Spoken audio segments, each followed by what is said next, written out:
Hey everybody, welcome to my Monday Night Raw review tonight. And before I start off with the review, it's been a very strange and eventful night. I just want to get to the start off. I know everyone's seen this tonight about Jerry Lawler collapsing on the table, passing out, and it's very good news to hear that he's doing better, he's breathing, he's in stable condition, his heart is beating, and he's going to be prepared for a CAT scan. Make sure you check out WWE.com and I don't know, any other type of wrestling site to check on his condition, because that was a very kind of strange moment of the night when the tag team match happened between Kane and Bryan going against the primetime players. I was really wondering why the crowd was chanting Jerry, Jerry and everything. And there's pretty much no commentary throughout the night, but it is good encouraging news that King is doing better. But I don't really believe they need to stop putting King in these matches now, before he could have nearly died tonight, probably. I don't even want to say that shit right now. But, yeah.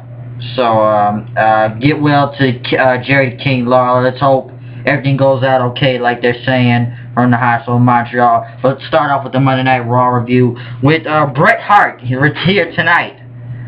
The special guest. And people went thunderous for Bret Hart. Thunderous until CM Punk came out wearing the colors of Bret Hart, you know, the pink and black and everything.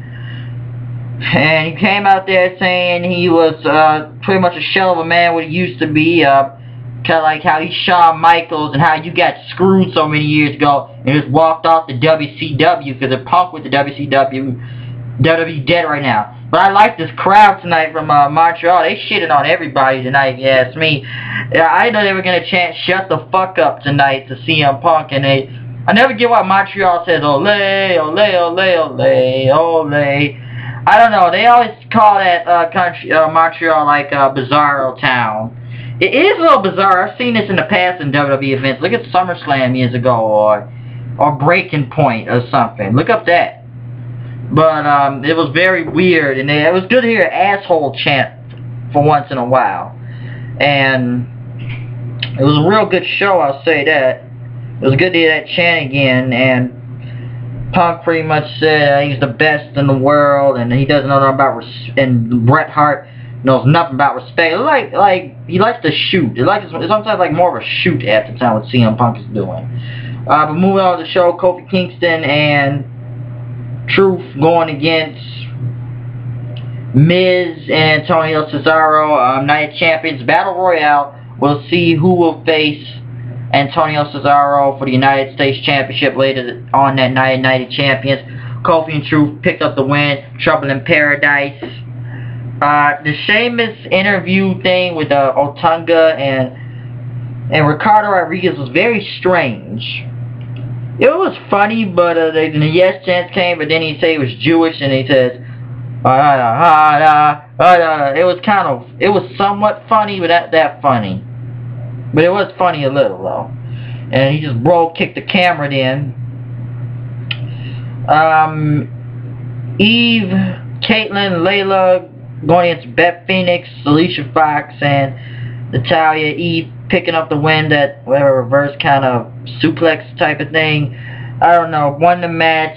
Caitlyn versus Layla this Sunday for the Divas title. Watch out for that. There was a vote to CM Punk to who he would go against tonight. Brodus Clay, even though he was there, but we all know that's not going to happen because we all know why. Since AJ made this match a voting thing, so we already know Brodus Clay wasn't even going to be in that match after what happened with one of his dancers and suspended. Look it up. Jerry Lawler or Randy Orton. And Punk was going to go one-on-one against Randy Orton. It was clobbering time. And I got to say, Orton and Punk put on a good match. Crowd reaction was crazy. Let's go Orton, CM Punk chants. It was a real good match. I'll say that. It was a real good match. I'll say that. But Ziggler pretty much came out then for the RKO was going to get hit and pretty much attacked. And I can see they got Ziggler, I guess, the same t-shirt with a different color this time. I guess people actually rocked the shirt. I'm not saying people weren't rocking the pink one, but maybe they actually rocked more of this shirt. And they pretty much attacked, and Jerry Lawler got involved, and then it turned into a tag team match where CM Punk literally paid no attention to the match, and Paul Heyman came out, and the crowd is pretty much going to a big ass ECW chant, and CM Punk and Paul Heyman, they're just talking about restaurants in Montreal, like what are we gonna do? Like, alright, what's going on? It's funny because Vicky Guerrero's just standing there and they're not paying attention at all, and Ziggler's doing the match on his own, pretty much against both Lawler and Orton, and it just pretty much goes over there with Punk and them and just standing right over, and Heyman is standing there, and Ziggler gets RKO'd, and they pretty much leave then. And it's true what Punk said before. He's a Paul Heyman guy. Paul Heyman brought him into this company. And I don't know what Paul Heyman and CM Punk are going to do next, but they are going to do something Night of Champions. I can say that right there. Other stuff. We didn't move on to the number one contender, which was a new number one contender because AJ changed it for the primetime players for now to go against Kane and Daniel Bryan. Kane and another tag team as usual.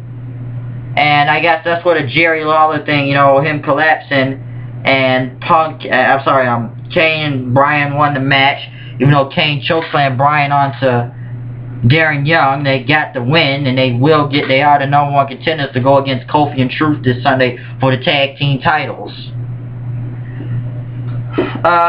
Other matches that happened throughout the night. It got a little cryptic and a little weird later in the night, I guess because of the whole Lawler thing, and I guess it kind of had fans worried, I'll say that. And it's like, it was kind of weird because there was no commentary during the matches, and Sheamus pretty much wanted to get against the tongue. I didn't really give a fuck because Sheamus won that. He hit that Texas Clover, he did the brawl kick, and AJ was going to come out and say, you're not supposed to use the brawl kick, but this is Booker's job. That he's the one that's dealing with the World Heavyweight title on the investigation. I'm glad the people say, can you dig it, sucker? And I like that. And Booker just pretty much said, you gotta wait till the investigation over. You can't use the brawl kick, so do not use the brawl kick at all. Del Rio went against Tyson Kidd. Del Rio, quick work him, won that. Also, we had Rey Mysterio going against Cody Rhodes. Miz pretty much tried to come out and attack before Rey to 619. Rhodes pretty much crossroads Rey and won the match, then crossroads Miz, then I guess he wants the Intercontinental title. Maybe they'll make it a triple threat this Sunday Night Champions for the Intercontinental Championship. I just put Cody Rhodes somewhere. Then we move on to the main, the interview where it was kind of funny because they brought out Cena, and I guess the crowd was just saying, fuck you, Cena, and you can't wrestle chants, and it's always Bizarro Town around here, and everything, and Punk came out.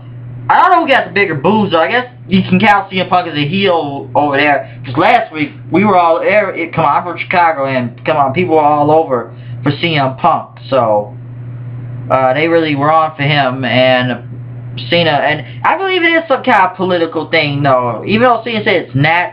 Come on, why? What do you mean the WWE champion's been irrelevant? It maybe has a little, because you've been the main event. You've been stealing all the main events. That's why none of the titles are in the main event, because John Cena is always in the fucking main event of the show. John Cena is not the main event of every show of every pay-per-view in the WWE. He is not the WWE. No matter how many times I've said this, and I don't know how many people have said this before or agree, he is not the WWE. The title should have been in the main event. It hasn't been in the main event in nearly over a year since fucking TLC of last year, and it's not literally irrelevant. Cena, you just been stealing all the fucking main event spots. Really. And moving on, Cena, Punk, pretty much, you know, best in the world, and why they even talking good about each other, him and Bret, even though they pretty much, the crowd shitted on Cena. But Cena kind of said something in Quebec and talking, and once in the PG bullshit, blacks not saying call him a son of a bitch. And it kind of got a little bit of shoot last, I don't know, it was a little good, it was a good promo at the end. It was a real good promo between both of them. One I've seen better, it was a good one tonight. But Tony's stealing the Hall of Fame colors and stealing the Macho Man Randy Savage's elbow drop, even though it was a tribute after he died, pretty much. of about last year and everything, and I was like, whoa, this is a little serious right now, I gotta say. And he says he's gonna kick his ass in Night of Champions. I'm really kind of looking forward to it. This was a good build-up tonight.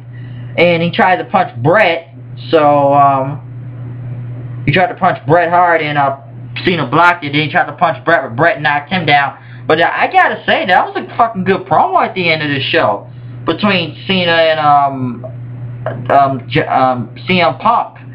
So I guess Cena finally got back over with the crowd for not even booing at me. Actually got some chance instead of get the booed the hell out, because both of them got booed. So, but Montreal, Quebec, they've always been, they're a good crowd, and it's always been that bizarro world kind of thing of what they defend and like and don't like.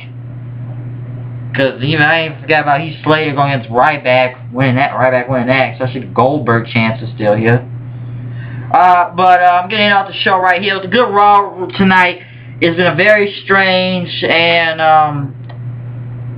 event for Raw, because a little people got some a little worried about the Jerry Lawler condition. Let's hope he's doing okay. It's good to hear that he is. But I'm going to end the show off right here. Make sure you watch Night of Champions this Sunday. I don't know what's going to happen. I feel like I don't know what Punk and Paul Heyman are going to do this Sunday. It's going to be big. It's in Cena's hometown, even though we've seen him get booed. Maybe he'll get, I guess, the home field advantage, kind of like Punk last week. But I agree with that political stuff, though. Why would we put Punk at the 8 o'clock hour of the show like he said last week?